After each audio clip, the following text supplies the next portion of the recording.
Hi everyone, welcome back to The Explainer. Today we're diving into a really highly requested and honestly deeply sensitive topic. We're looking at some recent insights into the dynamics of blended families. If you've ever felt that complex, often painful tension of blending a family, especially when spousal support just seems to completely break down, well, this one is absolutely for you. We're going to break down the specific challenges of navigating step-teenager behavior and, much more importantly, how to actually restore unity in the home. So, what happens when your spouse won't support you? It's a really heavy question, right? According to our source material, sometimes the biggest issue in a blended family isn't actually the step-teenager's behavior at all. The much deeper, much more painful issue is when the husband and wife are just not working together as a team. I mean, it is incredibly hard to try to love a child, serve your home, and be patient while simultaneously feeling like your spouse just doesn't have your back. It literally leaves step-parents feeling totally isolated in their own homes. Okay, let's dive into this. We've got a clear roadmap today to help solve this marital conflict. First, the divided blended home. Second, protecting the united marriage. Third, how to communicate better. Fourth, practical steps to unity. And finally, finding peace and healing. Part 1, the divided blended home and the hidden tension in step-families. The foundational crack in a blended home isn't always the child acting out. It's actually the husband and wife failing to operate as a united front. And when that unity breaks down, every single person in the house suffers. The step-parent often feels completely alone, rejected, and unsupported. On the flip side, the biological parent, they usually feel super defensive and hopelessly stuck in the middle. And the child? Well, when the parents are misaligned, the child is given way too much power. Slowly but surely, the child's actions, whether they're doing it intentionally or not, begin to divide the marriage itself. Part 2, protecting the united marriage, the core rule for the home. The author's primary foundation here is that the marriage absolutely must be protected at all costs. They ground this advice deeply in Christian scripture, specifically Mark 3:25. If a house is divided against itself, that house cannot stand. Now, regardless of your own background, the source uses this quote brilliantly to highlight the destructive power of a divided home.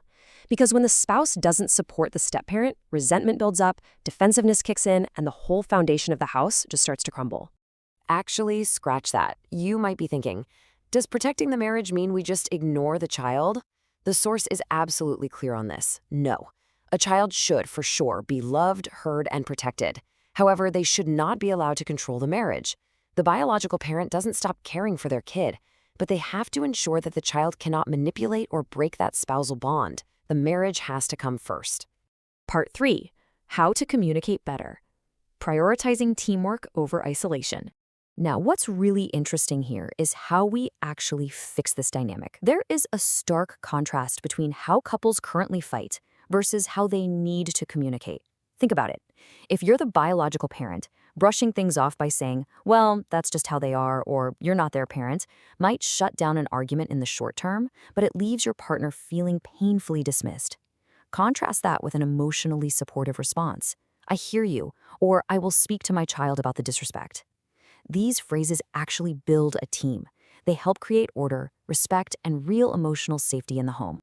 But hey, communication is a two-way street, right? Step-parents, when you feel unsupported, it is so incredibly easy to just launch an attack, saying things like, you always take your child's side. But if you actually want your spouse to hear you, you've got to speak from hurt, not anger. Saying, I feel alone when the disrespect happens and nothing is said, comes from a place of honest vulnerability. It completely flips the script, changing the goal from blaming your spouse to getting back on the same team. And honestly, where these conversations happen is just as important as what's actually said. Parents must never, ever argue about the child in front of the child. Public battles just breed disrespect and confusion. They give the child emotional control because they can clearly see the division. Private conversations, on the other hand, allow the couple to get fully aligned. In private, you can establish acceptable behavior, set clear boundaries, and agree on consequences, which entirely prevents the child from exploiting any division. Part 4, practical steps to unity, establishing order and boundaries. Let's move to and see how this builds, because we are now going to walk through the exact steps outlined in the source to systematically restore order. It starts with asking for a private conversation when everyone is calm. During that talk, explain your emotional impact without attacking and focus completely on the unity of the home. From there, you can agree on household expectations together, ensuring the biological parent directly addresses the child. Finally, pray together through the process and never hesitate to seek outside help if these conflicts just keep repeating. If you're wondering exactly what that kind of conversation sounds like, the source gives us a truly perfect template. I love you. I am feeling unsupported as a step-parent. I'm not asking you to choose between me and your child. I am asking us to work together so our marriage stays strong. This just perfectly encapsulates the shift. You aren't attacking, you are uniting the marriage and asking to work together to solve the problem. Now, as those conversations happen, there's a critical boundary that has to be maintained in the household. The biological parent takes the lead in discipline, especially with teenagers. But the step-parent always deserves respect. While the roles in the house absolutely differ, basic respect for the step-parent is a total non-negotiable for a healthy environment.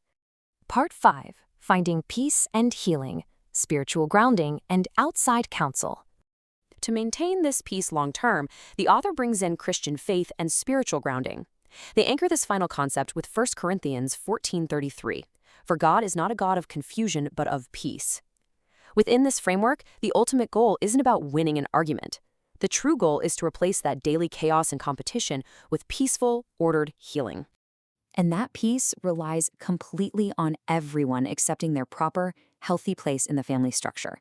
The source defines it really clearly. The spouse is the covenant partner. The child is simply the child. They shouldn't ever have to compete for love.